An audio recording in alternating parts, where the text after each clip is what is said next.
The great chamber of Valanthos Prime had stood for 40,000 years. Its walls were carved from the bones of a dead moon, polished until they shone like black glass. 12 thrones rose in a half circle at the chamber's heart, each one built for a different shape of body.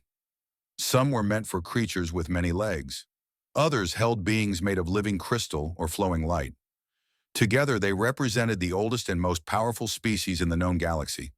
Today, all 12 thrones were occupied. This was rare. The council only gathered in full when something important demanded their attention. Ambassador Elena Vasquez stood alone in the center of the chamber. She was a small woman with gray hair pulled back from her face. Her uniform was simple and dark blue. She carried no weapons, no guards, no symbols of rank beyond a small pin on her collar showing Earth and its moon. Behind her stood 3 junior diplomats. They were young and tried hard to hide their fear. They did not succeed. The Rithani High Speaker leaned forward on his throne. His body was made of thousands of tiny crystals that shifted and clicked when he moved. Light passed through him and scattered into rainbows on the floor. "Ambassador Vasquez," he said. His voice sounded like glass wind chimes. "The Council has completed its review of humanity's expansion over the past 2 centuries. We have reached a decision." Elena nodded but said nothing. She had learned that silence often revealed more than questions. "Your species has grown quickly," the High Speaker continued. 27 colony worlds, 800 military vessels, trade relationships with 46 spacefaring civilizations. This is impressive for a species so young. He paused. The other council members watched with expressions that ranged from boredom to mild curiosity. They had seen this scene play out many times before. However, such rapid growth creates instability. The Council exists to maintain order in the galaxy. We have done so for 40,000 years. When young species expand too quickly, they threaten that order. They make mistakes. They start wars. They harm themselves and others. Elena's face remained calm. Inside, her heart beat faster. "Therefore," the High Speaker said, "the Council has issued Directive 7 Alpha regarding Earth and its colonies." A hologram appeared in the air before Elena. She read the terms carefully, though she already knew what they would say. Human intelligence had intercepted the Council's communications weeks ago. The directive was simple. Humanity would surrender control of its 27 colony worlds to Council administration. Earth's military fleet would be reduced to 50 vessels, enough for basic defense but nothing more. Humans would accept protectorate status, which meant they would have no vote in galactic affairs and would follow whatever rules the Council decided to impose. In exchange, the Council would provide protection, trade access, and guidance as humanity matured into a responsible member of galactic civilization. This process typically took between 500 and 2,000 years. Elena finished reading. She looked up at the 12 beings who controlled the galaxy. "I have a question," she said. Her voice was steady. The High Speaker's crystals clicked with surprise.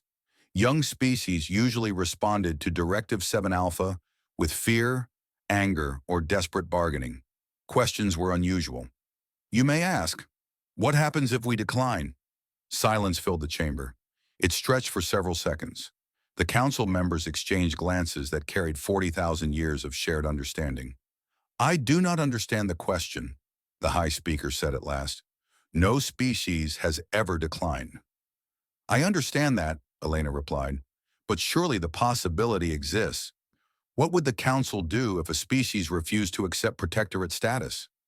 The High Speaker's crystals shifted into patterns that indicated confusion. "The question is meaningless, Ambassador. Every species recognizes the wisdom of Council guidance. Every species accepts protection over destruction. So destruction would be the alternative? The alternative has never been necessary. It will not be necessary now." The High Speaker's tone carried absolute certainty. "Humanity will accept the directive. You will prosper under our guidance.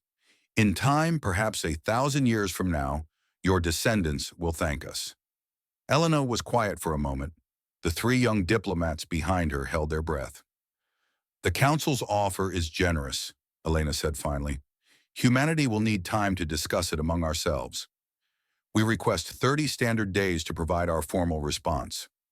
The High Speaker consulted briefly with the other council members. This was slightly unusual, but not unreasonable. Young species sometimes needed time to accept difficult truths. 30 days is acceptable, he said. We look forward to welcoming humanity into the protection of the council. Elena bowed her head slightly. Thank you for your patience. She turned and walked toward the chamber's great doors. Her footsteps echoed in the silence. The young diplomats followed close behind, their faces pale. As the doors closed behind the human delegation, the Morath representative turned to the High Speaker. The Morath were a hive species, their thoughts shared across millions of bodies. When one spoke, all listened. That one is dangerous, the Morath said. She showed no fear. She is merely proud, the High Speaker replied. All young species are proud. Pride fades when they understand the reality of their situation. Perhaps, the Morath did not sound convinced. We will watch. At the far end of the chamber, on the smallest and oldest throne, sat a being called the Witness. No one knew exactly what species the Witness belonged to. It had served on the council longer than any other member, and it rarely spoke. Its body was hidden beneath robes that seemed to absorb light. The Witness watched the doors through which the humans had departed. It remembered things the other council members had forgotten. It remembered species that had burned rather than kneel. But it said nothing. Not yet. 3 hours after the meeting, the head of Council Intelligence requested an emergency audience with the High Speaker. His name was Veroth, and he belonged to a species of hunters who had traded their predator instincts for the art of gathering secrets. We have a problem, Veroth said. His 4 eyes blinked in a pattern that indicated serious concern. The humans are upset, the High Speaker replied. This is expected. They will calm down. No, High Speaker, this is different. Veroth activated a holographic display. Within 1 hour of Ambassador Vasquez leaving this chamber, human communications across all 27 colony worlds went dark. Dark? Encrypted, scrambled, hidden behind protocols we cannot break. Veroth's claws clicked nervously against his datapad. In 40,000 years, no species has ever hidden anything from the listening. We hear everything. We see everything. This is the foundation of Council security. The High Speaker's crystals turned a darker shade. You are telling me that humans have developed encryption we cannot penetrate? I am telling you that humans have had such encryption for some time. They simply never used it before. Veroth pulled up more data. We are also detecting unusual movement in their shipping lanes. Civilian vessels are changing course without explanation. Military ships are moving to new positions. Everything is happening in perfect coordination, as if they planned this months ago. They knew, the High Speaker said slowly. They knew we would issue the directive. It appears so. How? Our deliberations were completely secure. Veroth hesitated. We do not know. But High Speaker, there is something else. Something worse. Tell me. We have been reviewing our historical files on humanity. What we know comes mostly from what they have told us and what we have observed openly. But when we dig deeper, we find gaps, contradictions. Their military records are incomplete. Their industrial capacity has been consistently underreported. Their population numbers do not match their resource consumption. The High Speaker rose from his throne. His crystals were now nearly black with concern. You are saying they have been lying to us. For how long? We do not know. Possibly since first contact. Possibly longer. For a long moment, the chamber was silent. The High Speaker looked at the empty space where Elena Vasquez had stood. He remembered her face, calm and unreadable. He remembered her question. What happens if we decline? Double the observation fleet, he said at last. I want eyes on every human colony, every human ship, every human station. If they sneeze, I want to know about it. Yes, High Speaker. And Veroth, find out what else we do not know about these humans. Find out quickly. After Veroth left, the High Speaker remained alone in the great chamber. The thrones of the other council members stood empty around him. Their shadows stretched long across the polished floor. He had guided the council for 3,000 years. He had seen dozens of young species accept their place in the galactic order. None of them had ever asked what would happen if they refused. None of them had ever gone dark. For the first time in centuries, the high speaker felt something he did not recognize. It took him several minutes to identify the emotion. It was doubt. The observation fleet arrived at the edge of human space on the fifth day. 40 warships, each one capable of destroying a small moon, took positions around humanity's border colonies. They were not there to attack. Not yet. They were there to watch and to remind the humans of council power. Admiral Kessoth commanded the fleet from his flagship, the Eternal Judgment. He was Orith, a species bred for war across 10,000 generations. His scales were the color of dried blood, and his eyes had seen 100 species kneel before council might. "Report," he said to his sensor officer. "Human activity appears normal, Admiral. Civilian traffic continues on standard routes. No military vessels in range." Kessoth grunted. He had hoped for something more interesting. "What about their communications?" "Still encrypted, sir. We cannot read anything." This bothered Kessoth more than he wanted to admit. The Orith respected strength, and keeping secrets from the Council required strength. It suggested the humans were more capable than anyone had believed. "Move us closer to their nearest colony," he ordered. "Let them see us. Let them understand what awaits if they choose poorly." The fleet advanced. The colony was called New Helsinki, a mining world rich in rare metals. It had a population of 3 million and almost no military presence. As the Orith ships approached, something strange happened. The human mining vessels did not flee. They did not send panicked messages begging for help. They simply continued their work, moving between asteroids as if a fleet capable of ending their world was not hanging in the sky above them. "Admiral," the sensor officer said, "we are being hailed." "By their military?" "No, sir. By a civilian cargo ship. The captain wishes to know if we need refueling or supplies." Kessoth stared at the screen. A tiny human vessel, no bigger than one of his ship's landing craft, was offering to help his war fleet. "Is this some kind of joke?" "Unknown, sir. The message appears genuine." Kessoth did not respond to the offer, but he thought about it for a long time afterward. On the Volanthos Prime, the Council received daily reports from the observation fleet. Each report said the same thing. Humans were behaving normally.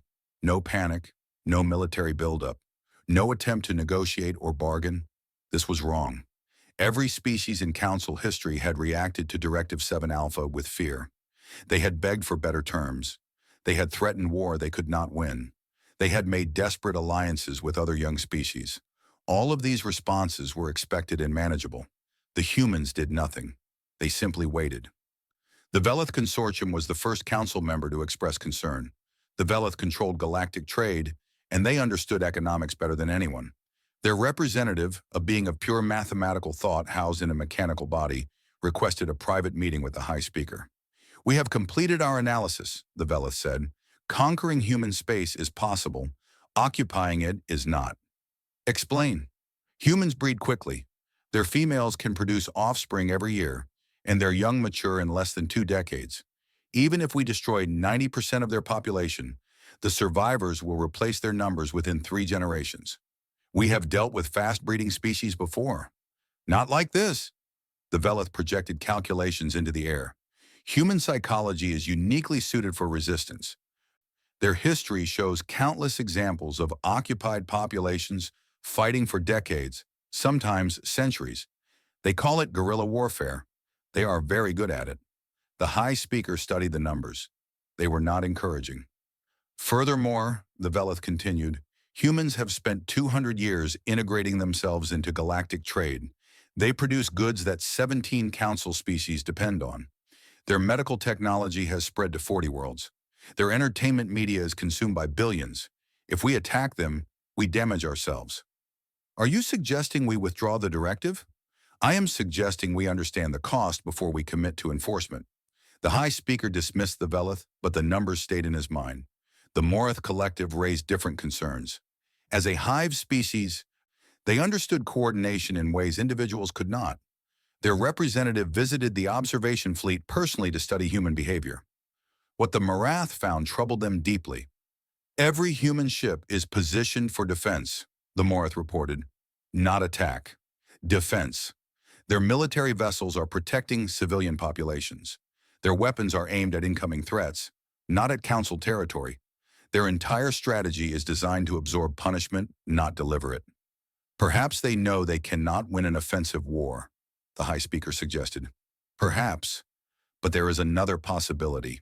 The Marath's many eyes blinked in complex patterns. They may not want to win. They may simply want to survive. There is a difference. What do you mean? A species that wants to win will take risks. They will attack weak points. They will try to hurt their enemy enough to force surrender. But a species that only wants to survive will dig in. They will hide. They will make themselves so costly to destroy that the attacker eventually gives up. We have never given up. You have never faced a species willing to die rather than submit. The High Speaker dismissed this as well, but the doubt in his mind grew heavier.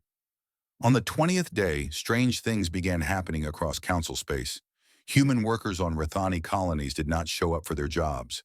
They were not protesting. They were not making demands. They simply stayed home. When asked why, they said they were tired and needed rest. Human doctors on medical stations began referring their patients to non-human colleagues.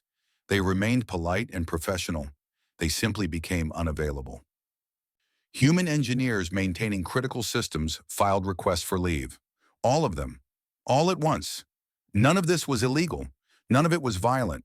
But the effect was immediate. Rithani Crystal Farms suffered delays.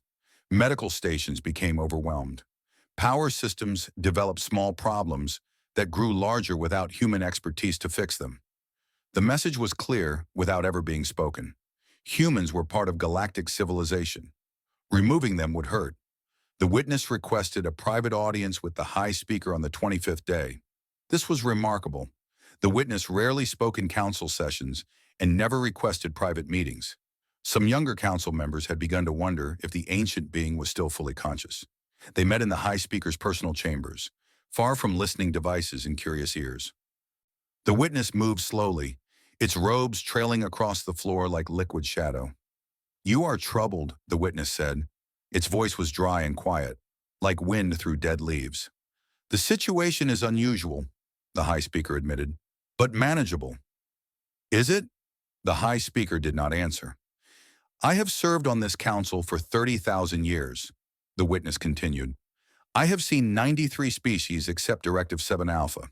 Each one followed the same pattern: fear, anger, bargaining, acceptance. It is as predictable as the orbit of planets. And the humans? The humans are different." The witness settled into a chair that seemed to reshape itself around its body. "They are not afraid. They are not angry. They are not bargaining. They are waiting." Waiting for what? That is the question, isn't it? The witness was silent for a moment. "I have seen this once before. Only once. It was 30,000 years ago, before most current council species had achieved spaceflight." "Who?" "They called themselves the Karthani. They were a proud species, much like humans. When the council of that era issued them a directive, they refused." The High Speaker's crystals shifted in surprise. "Refused? But you said 93 species accepted." "The Karthani were not among the 93. They were before." The witness's robes rippled. "The council destroyed them. Every world, every ship, every station. It took 11 years and cost more lives than any war before or since. When it was over, the council declared victory. Then the directive worked." "Did it?" The witness leaned forward. "The Karthani refused to bend. They died free, and every young species for the next 10,000 years heard the story. They learned that submission was possible but not inevitable. They learned that the council could be hurt. The Karthani lost everything, but they planted a seed." "What kind of seed?" "Hope." The witness rose slowly. "You should consider carefully what seed the humans might plant, High Speaker. Victory is not always what it appears to be." The witness departed, leaving the High Speaker alone with his thoughts. On the 29th day, Ambassador Elena Vasquez sent a message to the council. It was brief and formal. "Humanity has reached a decision regarding Directive 7 Alpha. I request an audience with the full council to deliver our response. I will arrive at Volantis Prime within 6 hours." The message contained no hints about what the response would be. No demands, no threats, no pleas. The High Speaker read it 3 times. Then he summoned the full council. "Prepare the chamber," he said, "and alert the Orith fleet. Whatever the humans decide, we must be ready to respond." The great chamber of Valanthos Prime filled with beings from 12 species. They settled into their thrones and waited. Some were curious, some were bored. A few of the older ones felt something closer to unease. The doors opened. Ambassador Elena Vasquez walked in alone. She carried no guards, no weapons, no data pads or holographic displays. Just herself, a small woman in a simple uniform, standing before the masters of the galaxy. She looked at each throne in turn. Her face was calm. Her eyes were clear. "Thank you for seeing me," she said. "I will not waste your time." The High Speaker nodded. "The Council is prepared to hear humanity's response." Elena took a breath. When she spoke, her voice filled the chamber without effort. "We decline." The word hung in the air like smoke after an explosion. Decline. For a long moment, no one moved. The 12 thrones stood silent. The beings who occupied them stared at the small human woman as if she had spoken in a language they did not understand. The Rathani High Speaker's crystals flickered through colors that had no name. "Ambassador Vasquez," he said slowly, "perhaps there has been a translation error. You are saying that humanity rejects Directive 7 Alpha?" "There is no error." Elena's voice remained steady. "Humanity will not surrender its colonies. We will not dismantle our fleet. We will not accept protectorate status. We decline." "This is unprecedented." The High Speaker rose from his throne. "In 40,000 years, no species has ever refused the Council's protection." "Then we will be the first." Murmurs rippled through the chamber. The Orith representative, a massive warrior covered in crimson scales, laughed. It was not a pleasant sound. "Protection is a gentle word," the Orith said. "The alternative is not gentle. Do your people understand what war with the Council means? We command 40,000 warships. You have 800. We know the numbers. Then you know you cannot win." "Yes," Elena nodded calmly. "We cannot win. Not in the way you mean. Your ships are more numerous. Your weapons are more powerful. Your experience is vast. If you attack us, you will eventually destroy us." The Orith's scales shifted in confusion. "Then why refuse? Why choose death over survival?" Elena was quiet for a moment. When she spoke again, her voice carried a weight that made even the oldest council members listen carefully. "Because survival without freedom is not survival. It is a slower death. My people spent thousands of years fighting each other for the right to choose our own path. We killed millions of our own kind in wars over ideas, over beliefs, over the simple right to live as we wished. We burned cities and split atoms and nearly destroyed ourselves." She paused. Her eyes moved across the thrones. "And we did not do all that just to hand our future to someone else.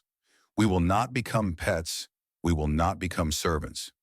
We will not watch our grandchildren forget what it means to stand on your own feet. Some things are worth dying for." The chamber was silent. The High Speaker's crystals had turned completely dark.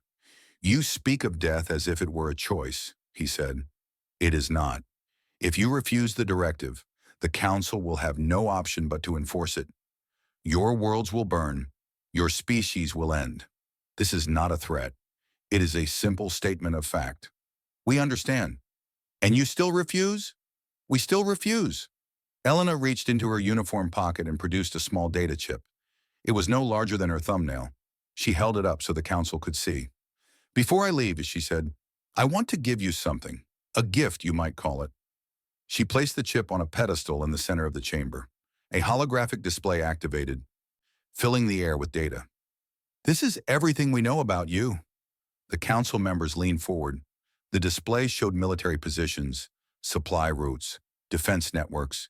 It showed economic dependencies between species, political tensions that had simmered for centuries, resource shortages that had been carefully hidden. It showed the location of every major weakness in Council space. "We have been watching you for 200 years, Elena continued. "Since the day we first learned the Council existed. We smiled. We nodded. We played the role of harmless newcomers. And we watched." The Orith representative snarled. "You spied on us?" "We prepared. There is a difference." Elena's expression did not change. "We always knew this day might come. We hoped it would not. We truly did. We wanted to be your partners, not your enemies. But we never forgot that hope is not a strategy. She gestured at the display. These are your weaknesses, the gaps in your armor, the places where pressure would hurt the most. We share this not because we want to threaten you, but because we want you to understand something important. And what is that? If you come for us, we will not simply sit and die. We will fight. Every colony, every ship, every man, woman, and child who can hold a weapon. We will fight until nothing is left. And while we fight, we will hurt you. We will target these weaknesses. We will make your victory cost more than you ever imagined. She looked directly at the high speaker. You may break us, but you will never bend us. And breaking us will leave you bleeding. The display vanished. Elena picked up the data chip and placed it back on the pedestal. Keep it, she said. Study it, and then decide if ending humanity is worth what it will cost you. Without waiting for a response, she turned and walked toward the doors. Ambassador! The high speaker's voice rang out. You cannot simply leave. The council has not dismissed you. Elena stopped. She looked back over her shoulder. The council gave us 30 days to make a decision. We made one. Now it is your turn. She walked through the doors. They closed behind her with a sound like thunder. For several minutes, the council chamber remained silent. The weight of what had just happened pressed down on everyone present. The Marath representative spoke first. She was not afraid, not even at the end. We could see her vital signs through our sensors. Her heart rate never increased. Her stress hormones remained stable. She meant every word. Humans are good at hiding their feelings, the Vela suggested. No, she was not hiding. The Morath's many eyes blinked rapidly. She has accepted death. That is why she is not afraid. You cannot threaten someone who has already made peace with the worst outcome. The Orth slammed a fist against his throne. Enough talk. These humans have insulted the council. They have revealed themselves as spies and enemies. We should destroy them now before they can prepare further. And what of the weaknesses they revealed? The Veleth asked. Their data was accurate. We have verified it. They know things about us that no young species should know. Then we destroy them quickly before they can use that knowledge. Can we? The high speaker's voice was heavy. Admiral Kesoth commands 40 warships at their border. The humans have made no aggressive moves. If we attack first, without provocation, what message does that send to every other species in the galaxy? It sends the message that defiance has consequences. Or it sends the message that the council is afraid. The witness spoke for the first time. Every head turned toward the ancient being. Why else would we strike so quickly, so desperately? If we were confident in our power, we would wait. We would negotiate. We would find another way. There is no other way, the Orth growled. The directive has been issued. It must be enforced. Otherwise, every young species will think they can refuse us. Perhaps some of them should. The words hung in the air. The Orth's scales flushed with anger. You speak treason. I speak truth. The witness rose slowly from its throne. We have built this council on fear. Fear of our weapons. Fear of our numbers. Fear of what we did to species who resisted. For 40,000 years that fear has kept order. But fear is a weak foundation. The ancient being moved to the center of the chamber, where Elena had stood moments before. The humans do not fear us. I do not know why. Perhaps they are brave. Perhaps they are foolish. Perhaps they have simply decided that some principles matter more than survival. Whatever the reason, they have shown the galaxy something dangerous. What? That the council can be faced. That it is possible to stand before the masters of the galaxy and say no. Even if the humans die tomorrow, that moment will live forever. Every slave, every subject, every crushed and conquered people will remember that once someone refused to kneel. The witness looked at each council member in turn. Kill the humans, and you will win a war. But you will lose something far more important. You will lose the story. And stories, my friends, are more powerful than any weapon. The vote was called 1 hour later. 11 species voted to mobilize the Dominion fleet for immediate action against human space. The military would receive orders to begin the assault within 10 standard days. Only the witness abstained. As the other council members departed to make preparations, the high speaker approached the ancient being. You truly believe we are making a mistake? I believe you are making the only choice you know how to make. The witness pulled its robes tighter. That is not the same thing. What would you do differently? I would ask myself a question. Not whether we can destroy the humans. That answer is obvious. But whether we should. Whether the galaxy we build on their graves will be worth living in. The witness began to walk away, then paused. There is something I have not told you. Something I have kept secret for 30,000 years. When the time is right, I will share it. But for now, I will say only this. We have faced a species like the humans before. We thought we won. We were wrong. Before the High Speaker could respond, the witness was gone, vanishing into the shadows of the ancient chamber. The High Speaker stood alone, surrounded by empty thrones. In 10 days, the greatest military force in the galaxy would descend on human space. Victory was certain. But certainty, he was beginning to realize, was not the same as comfort. The Dominion fleet gathered at the edge of human space like a storm waiting to break. 2,000 warships, each one bristling with weapons that could crack planets open like eggs. Admiral Kessoth stood on the bridge of his flagship and watched more vessels arrive every hour. Impressive, is it not? His second-in-command said. The largest fleet assembled in 3,000 years. Kessoth did not answer. He was studying the tactical display, which showed human positions on the other side of an invisible line. Their ships had not moved since the Council's vote. 800 vessels arranged in defensive formations around civilian populations. They know we are coming, Kessoth said finally. They have known for days. Why do they not run? Where would they run to? We control the galaxy. Exactly, so why stay? Why wait for death? His second-in-command had no answer. Kessoth had fought many wars. He had seen species flee before overwhelming force. He had seen them fight desperately, hopelessly, buying time for their families to escape. He had seen them surrender in tears, begging for mercy that rarely came. He had never seen a species simply wait. Send a message to their commander, Kessoth ordered. I wish to speak with them directly. The connection took several minutes to establish. When the human appeared on screen, Kessoth was surprised. He had expected a warrior, someone hard and scarred by conflict. Instead, he saw an old man with white hair and kind eyes. The man wore a simple uniform with a name tag that read Fleet Admiral Chen. Admiral Kessoth, the human said, I wondered if you would call. You know why I am here? I do. You are here to kill us.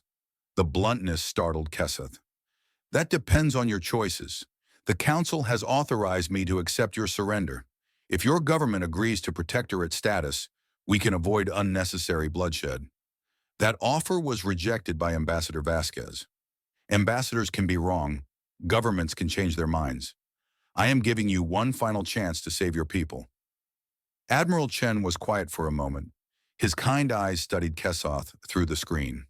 I have been a soldier for 50 years, Chen said. I have studied your species. The Orth are magnificent warriors. Your courage in battle is legendary. Your sense of honor is genuine. You flatter me. I state facts, and because you are honorable, I will be honest with you. Chen leaned forward. We will not surrender. Not today. Not ever. You can destroy our ships. You can burn our colonies. You can hunt us across the galaxy for 1,000 years. But you will never make us kneel. Kessoth felt something stir in his chest. It was respect, mixed with something else he could not name. Why? He asked. Help me understand. What makes freedom worth extinction? Because we are human. Chen smiled sadly. We come from a world that tried to kill us every day. Ice ages, predators, plagues, famines. Our own kind warred against each other for 10,000 years. We should have died 100 times. We did not. Your world sounds harsh. It was. But it taught us something important. The universe does not care if we survive. No one is coming to save us. If we want to exist, we have to fight for it ourselves. We have to be stubborn and tough and unwilling to give up even when giving up makes sense. Chen spread his hands. The Council wants us to give up, to hand over our future to someone else. But that is not who we are. We would rather die standing than live on our knees. Perhaps that is stupid. Perhaps it is noble. I honestly do not know, but it is human. Keseth was silent for a long time. I believe you, he said finally. I believe you will fight to the last. And I believe you will make us bleed for every light year of space we take. We will. Then I am sorry for what must happen. You seem like an honorable enemy. And you seem like an honorable conqueror. Perhaps in another universe, we could have been friends. The connection ended. Keseth stood alone on his bridge, staring at the stars. Sir? His second-in-command said. Shall I give the order to advance? Keseth did not answer immediately. When he did, his voice was heavy. Contact the high speaker. Tell him I wish to make a report before we begin. On Valanthos Prime, the council was fragmenting. The Velith Consortium had completed its economic projections. The numbers were devastating. A full war against humanity would disrupt trade routes across half the galaxy. Recovery would take centuries. Several species that depended on human goods would face severe shortages. We are not saying the war cannot be won, the Velith representative explained. We are saying the cost of winning may be greater than the cost of compromise. Compromise? The Orith representative laughed. You mean surrender? You want us to back down because of money. I want us to think clearly about our interests. Pride is expensive. Is it worth impoverishing the galaxy? The Marath Collective added their voice. Our hive minds have been analyzing human behavior since the crisis began. We have reached a disturbing conclusion. The humans are not preparing to fight us. Then what are they preparing for? They are preparing to make us remember them. The council fell silent. The Morath continued. Their defensive positions are not designed to win. They are designed to last, to make the war long and bloody and visible. Every ship they destroy, every soldier they kill, every day they survive will be broadcast across the galaxy. They want us to win, but they want our victory to feel like defeat. That is absurd, the Aura said. A loss is a loss. Is it? The Morath's many eyes flickered. Ask yourself this. Why did Ambassador Vasquez give us that data chip? Why reveal that they have been watching us? She wanted us to know that they understand us, that they have prepared, that if we destroy them, it will not be because they were weak or ignorant. It will be because we chose to destroy someone who knew exactly what we were and refused to submit anyway. The Rathani high speaker stirred. You are saying they want to become martyrs. I am saying they understand something we have forgotten. Power is not just about strength. It is about story. The Council rules through strength, yes, but also through fear. We have convinced the galaxy that resistance is futile. The humans are proving that is not true. Even if they die, the proof will remain. Before anyone could respond, a message arrived from Admiral Kesoth. The Council listened in growing silence as the old warrior described his conversation with Admiral Chen. He is not afraid, Kesoth said. Neither is any human I have observed. They have accepted death. They are at peace with it. And that peace makes them more dangerous than any enemy I have ever faced. Dangerous how? The High Speaker asked. They cannot defeat us. No, but they can change us. When I look at them, I see something I have not seen in a long time.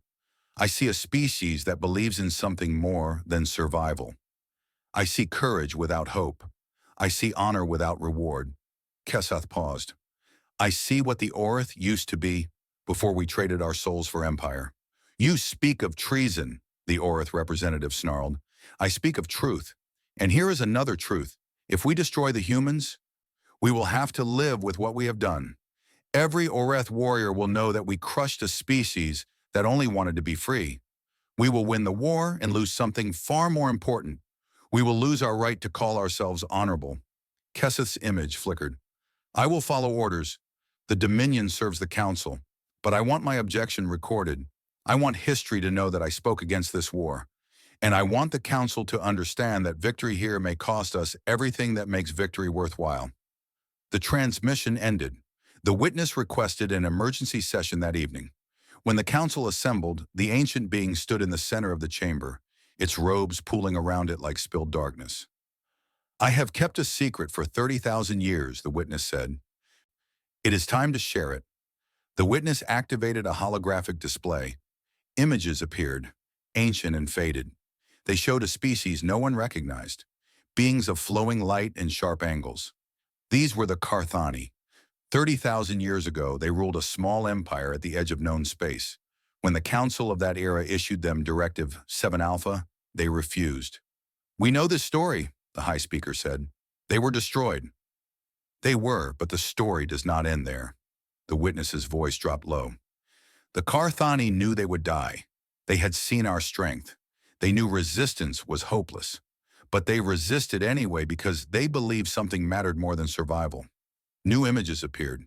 Ships scattered across space, hidden colonies on forgotten worlds, data caches buried deep underground. Before they fell, the Carthani seeded the galaxy with their legacy, their culture, their science, their genetic material. They knew the council would hunt their survivors, so they hid them well. They waited. The witness turned to face the council directly. It took 20,000 years. 20,000 years of patience, of hiding, of slow growth in the shadows. But the Carthani returned, not as conquerors, not as enemies, but as something the council never expected. "What?" "As us." The witness reached up and pulled back its robes. Beneath them was a body of flowing light and sharp angles, ancient beyond measure, but unmistakably alive. "I am Carthani, the last of my generation, and I have watched the council for 30,000 years, waiting for this moment." The chamber erupted in chaos. Guards rushed forward. Weapons were drawn. The witness simply stood, unmoving as panic swirled around it. "I have not come to threaten you," the witness said calmly. "I have come to teach you. You destroyed my people because we would not bend. And in destroying us, you created something you could never destroy. You created a legend, a story, a proof that the council could be resisted." The witness looked at each throne in turn. "Now the humans offer you the same lesson. Destroy them, and you will win a war, but you will plant a seed that will grow for millennia. Every enslaved species will remember that once, someone said no. And they will wonder, what if we said no too?" The ancient being walked slowly toward the doors. "The choice is yours. You can repeat the mistake my destroyers made, or you can learn from it. You can find another way." The witness paused at the threshold. "I suggest you choose wisely. History is watching." The council did not sleep that night. How could they? The witness had served among them for 30,000 years, and none of them had known the truth. The being they had trusted to guide their decisions was the last survivor of a species they had tried to erase from history. The Rathani High Speaker sat alone in his chambers, surrounded by ancient records. He had ordered the archives opened, demanding every document from the Carthani War. What he found disturbed him deeply. The council of that era had believed the Carthani were completely destroyed. Every world burned, every ship shattered, every survivor hunted down and killed. The war had been brutal and absolute.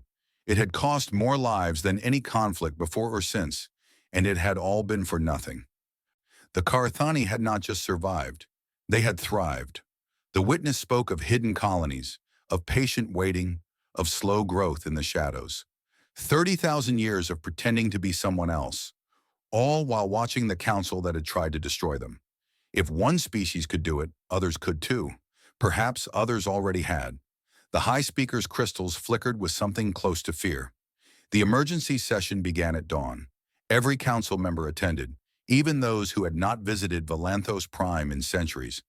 The chamber was packed with representatives, advisors, and military leaders. The air hummed with tension. The witness stood in the center of the room, still wearing its true form. Flowing light and sharp angles, beautiful and alien, and impossibly old. "You have questions," the witness said. "Ask them." "Why reveal yourself now?" the Velith demanded. "You could have remained hidden forever." "Because the moment demands truth. You stand at a crossroads. One path leads to war with the humans. The other leads somewhere new. I wanted you to understand the full cost of your choice before you make it." "The full cost being what? That we failed to destroy your species 30,000 years ago?" "The full cost being that destruction does not work." The witness moved slowly through the chamber. "You burned the Carthani worlds. You killed billions. You erased our history from your records. And we survived anyway. Not because we were stronger, but because ideas cannot be killed. The idea that freedom matters more than survival does not die when its believers die. It spreads. The Morith representative spoke. You are saying that if we destroy the humans, they will survive as you did. I am saying that if you destroy the humans, you will create exactly what you fear. Right now, Earth is one species that refuses to kneel. Destroy them, and they become a symbol, a legend, proof that the Council can be faced. Every enslaved people in your empire will tell stories about the humans who said no, and some of them will start to wonder. Wonder what? Wonder why they are still kneeling. The chamber fell silent. The Orith representative shifted uncomfortably on his throne. So what do you suggest? The High Speaker asked. That we simply allow humanity to reject the directive? That we show weakness to every young species in the galaxy? I suggest you ask yourself what you really want. The witness turned to face the High Speaker directly. The Council was created to maintain order, to prevent wars, to guide young species toward peaceful development. When did it become about control? When did protection become subjugation? We protect species from their own mistakes. You protect your power from potential rivals. There is a difference. The High Speaker's crystals darkened. You speak boldly for someone who has hidden among us for 30,000 years. I speak truthfully. That is all I have ever done. The witness moved toward the doors. The decision is yours. Destroy the humans and create a legend that will haunt you for millennia. Or find another way. Show the galaxy that the Council can change, that it can learn, that it can grow. The ancient being paused at the threshold. I suggest you decide quickly. Admiral Kesoth awaits your orders. And the humans are not the only ones watching. The debate lasted 3 days. Voices rose and fell. Alliances shifted. Arguments were made for war, for peace, for compromise, for patience. The Orith demanded blood. The Velith demanded caution. The Morath demanded understanding. In the end, it was not logic that decided the outcome. It was fear, not fear of the humans. Fear of becoming what the Carthani had created 30,000 years ago. Fear of planting seeds that would grow into forests of rebellion. Fear of winning a war and losing an empire. On the third day, the High Speaker called for a new vote. We will offer the humans full council membership, he announced. Not protectorate status, equality. They will have a voice in galactic affairs. They will keep their fleet, their colonies, their independence. This is surrender, the Orith growled. This is adaptation. The High Speaker's crystals glowed with something that might have been hope. The universe is changing. Species like the humans are changing it. We can fight that change and eventually be swept away. Or we can embrace it and remain relevant. The vote was close. 7 species supported the proposal. 4 opposed it. 1 abstained. Ambassador Vasquez received the offer that evening. Elena read the terms carefully. Full membership in the Galactic Council. A permanent seat. Voting rights on all major decisions. Recognition of Earth and its colonies as sovereign territory. There was only one condition. They want us to share the intelligence we gathered, she said to Admiral Chen. Everything we know about Council weaknesses. Is that wise? It is honest. Elena set down the document. We collected that information to protect ourselves. If we are truly going to be partners, we should not keep secrets. Some would say we should keep an advantage in case they betray us. Some would, Elena smiled. But if we start from a place of distrust, the partnership will never work. Better to take the risk. Better to show them we mean what we say. She reached for her pen. Besides, she added, we were always better at making friends than making enemies. She signed the agreement. 3 months later, Elena stood before Earth's Senate to report on the outcome. The chamber was packed with representatives from every nation. Cameras broadcast her words to billions. We went to the council as supplicants, she said. We were told to kneel or die. We chose neither. And because we refused to bend, we changed everything. She paused, looking out at the sea of faces. I want to be clear about what happened. We did not win through strength. Our fleet was outmatched 50-1. We did not win through cleverness. The Council has been playing galactic politics for 40,000 years. We did not win through luck. We simply refused to accept the options we were given. But how? A senator called out. How did refusing lead to victory? Elena considered the question carefully. Because sometimes the willingness to lose everything is the only thing that saves you. The council expected us to fear them. They expected us to beg. They expected us to be like every other young species they had encountered. When we were not, they did not know what to do. She straightened her uniform. We showed them something they had forgotten. That courage is not about winning. Courage is about standing up even when you know you cannot win. Courage is about saying no to power that demands you say yes. Courage is about being willing to die for something larger than yourself. And they respected that? They feared it. Elena smiled slightly. Fear of strength fades. Fear of conviction does not. They have weapons that can destroy planets, but they have no weapon that can make someone believe what they do not believe. No weapon that can make free people choose slavery. And that terrified them more than any fleet we could have built. She looked directly into the cameras. Let this be a lesson for humanity and for anyone else who is listening. Power does not only come from ships and armies. Power comes from knowing who you are and refusing to become anything else. The council learned that lesson. I hope we never forget it. The witness watched the broadcast from a quiet room on Valanthos Prime. The ancient Carthani had not attended council sessions since revealing its true identity. There were too many questions, too much anger, too much confusion. But there was also curiosity. Several council members had approached privately, wanting to understand how the Carthani had survived, wanting to learn from the past instead of repeating it. It was a beginning. On the screen, Ambassador Vasquez finished her speech. The Senate erupted in applause. Humans embraced each other, celebrating a victory that had seemed impossible just months ago. The witness turned off the screen and sat in silence. 30,000 years ago, the Carthani had refused to bend. They had died by the billions. They had lost everything except the one thing that mattered. The proof that resistance was possible. Now the humans had proven it again. But this time, no one had to die. This time, the council had learned before it was too late. Perhaps the galaxy was finally ready to grow up. The witness rose and walked to the window. Outside, ships from 100 species moved through the darkness between stars. Somewhere among them, human vessels were beginning to take their place, not as subjects, not as threats, as partners. Well done, the witness said softly.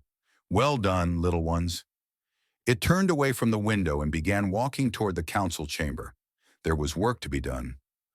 New alliances to build, old wounds to heal, a galaxy to reshape. And for the first time in 30,000 years, the last Carthani felt something it had almost forgotten. Hope.